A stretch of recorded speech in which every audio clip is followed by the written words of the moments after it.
History collection ni mai kai dagi ahan mamakta da phai puna mapu nukjabo linen taram nokjeri ngasi pauche dagi maroiba pau khara khanghanjari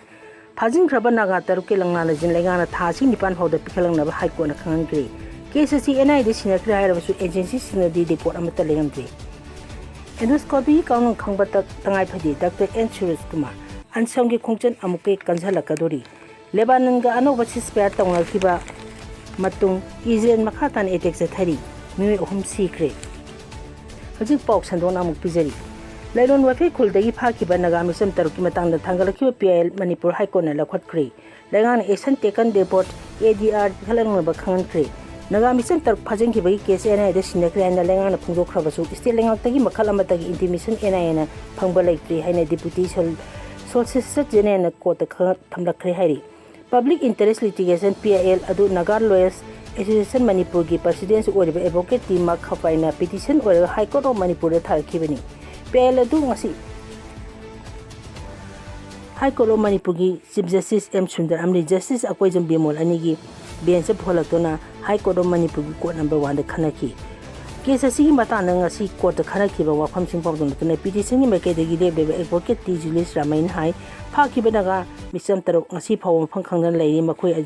asi hoji hinglibra natra sikhra haibasi kanamtana khangba laiti thodo asigi matangna thangalaki PL ma High Court of Manipur na lokale metra sing asi Chief Justice M Sundar ma Justice ahan tempi mogi bench na khatuna khanaki ngasi khanaba adu thodo asigi matangna state langan hojik phawbud pakale dapak singi report habidi action taken report ART lagdaba ni thokaban mit phawgi manungda langkalan ba court ani state langata court asi state langata wat jathang tok thaki ARTC Manipur Chief Secretary na phal torokadabani haina su direction piki haina mahangna phongtokhi makhatana hai thodo asigi matang da lengana thado ki press release amada thodo asi NI da sinnakhre hairi adubu ngasi court da kharaki baduda deputy solicitor general of India ga naga mission tawka phagi be thikana mutang na hoji phawbi oina state lengaktagi makhalamata intimation NI de phangba leitri haida phongtokhi state men asigi court ki order de record tawkre case asi karma makede lakani habdu lakliba ning thokaba nimita iminasi haina makhatana phangdokhi and India pumde sakho amajung thin the cancer nabgi sang wang khalangdi banong poklam china khwaidagi heli machimuna laina asida khwaidagi advance when lying ba Japan gi lying pathap endoscopy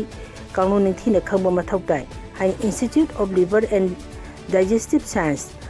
ILDS की director doctor N Suraj Kumar ना फोंदोखरे वाफम से Japan cancer center सिंग द upper गैस्ट्रोइंटेस्टाइन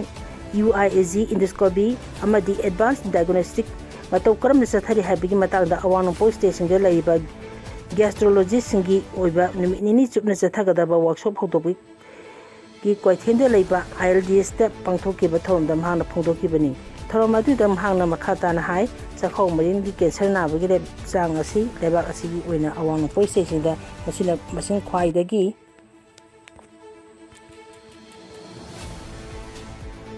Cockroach Janata Party asi leba asigi laiba pen draba miyang kholaudi tholokiba party amani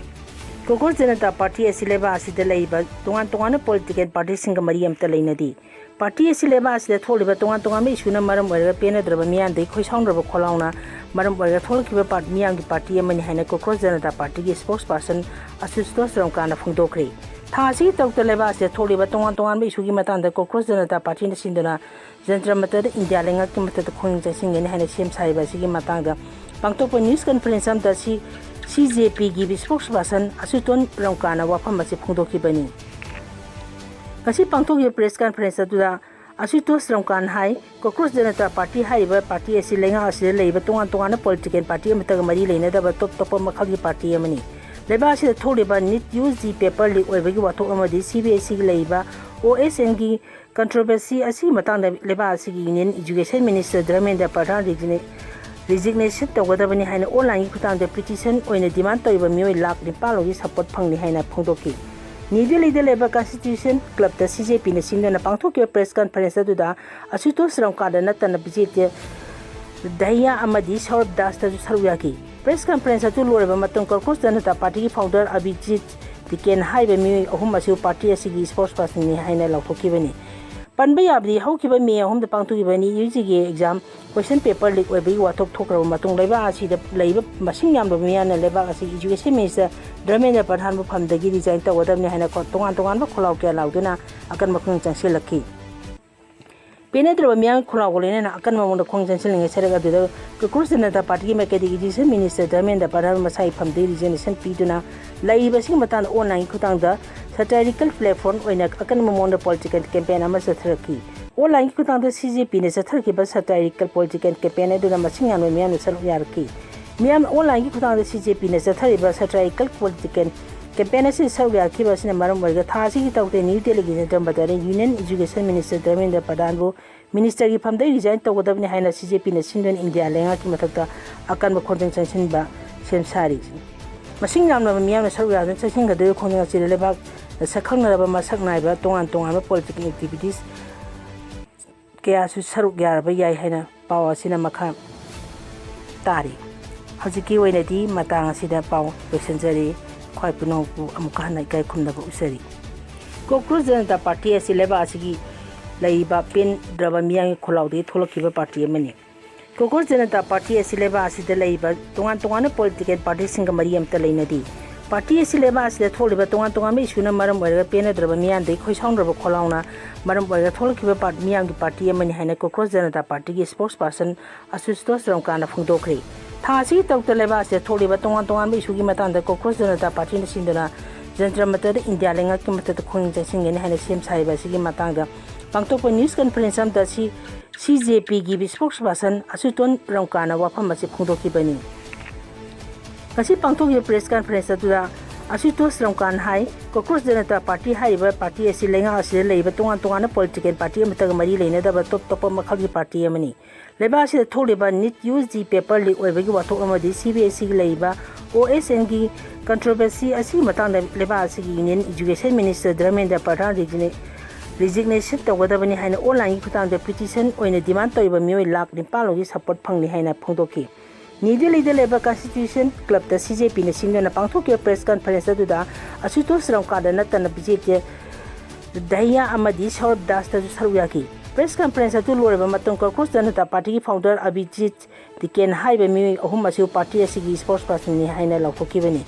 panba yabdi haukiba me ahum da pangthokibani UGG exam question paper leak oibai wathok thokraba matong leba asi da leiba masing yam do miya na leba asi education minister Leirmdre Pradhan bu phamdagi resign tawdamni haina ko tongan ba kholaw kya lauduna akan makhung changsilakhi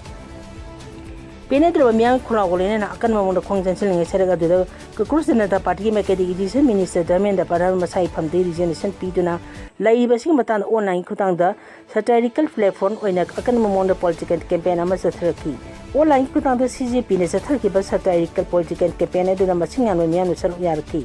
miya online khutang da CJP ne sathariba satirical political campaign asi salu yarki ba sina maram warga thasi ki tawte new delegation badare union education minister Leirmdre Pradhan bu minister gi phamdai resign tawgadabni haina CJP ne sindon india lenga ki mathakta akan khonjang changsin ba semsari